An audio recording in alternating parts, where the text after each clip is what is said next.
ఆధ్యాత్మిక జీవనంలో గురువు పాత్ర అతి విశిష్టమైనది, అతి విలువైనది కాబట్టి సరైన వ్యక్తిని మార్గదర్శకునిగా ఎన్నుకోవటానికి తగిన జాగ్రత్త తీసుకోవాలి. ఈ విషయంలో ఏమాత్రం పొరపాటు చేసినా అది విపత్కర పరిస్థితులకు దారితీయవచ్చు. నిజానికి దైవమే నిజమైన గురువు. మనందరం ఆ దైవం నుండే ప్రకాశం పొందుతున్నాం. కానీ తన హృదయాన్ని ఆ మేరకు పరిశుద్ధం చేసుకున్నవాడికే అక్కడ నుండి ప్రకాశం అందుతున్నదని తెలుస్తుంది. కానీ తనలోని జటిల తత్వాలతో కొట్టుమిట్టాడుతున్న సాధారణ మానవుడికి ఈ అనుభూతి కలగదు.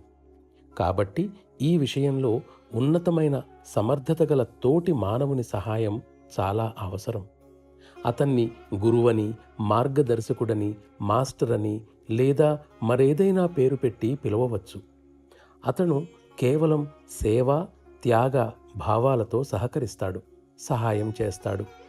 అతని పాత్ర అతి ముఖ్యమైనది. ఎందుకంటే నిజమైన సాధకుడిని పైకి తీసుకువచ్చి అతనిలోని స్థూలత్వపు ఆవరణల అడుగున పడి ఉన్న వెలుగును వెలికితీసి పునరుజ్జీవింపచేయగలవాడు మాస్టరు. ఆ విధంగా జాగృతమైన వెలుగు బాహ్యమైన ఆవరణలపై ముందు ప్రసరించి అక్కడున్న మాలిన్యాలను, స్థౌల్యాన్ని నిర్మూలిస్తుంది. క్రమక్రమంగా ఆ వెలుగు పెరుగుతూ పెరుగుతూ లోతున ఉన్న పొరలను కూడా ప్రభావితం చేస్తుంది.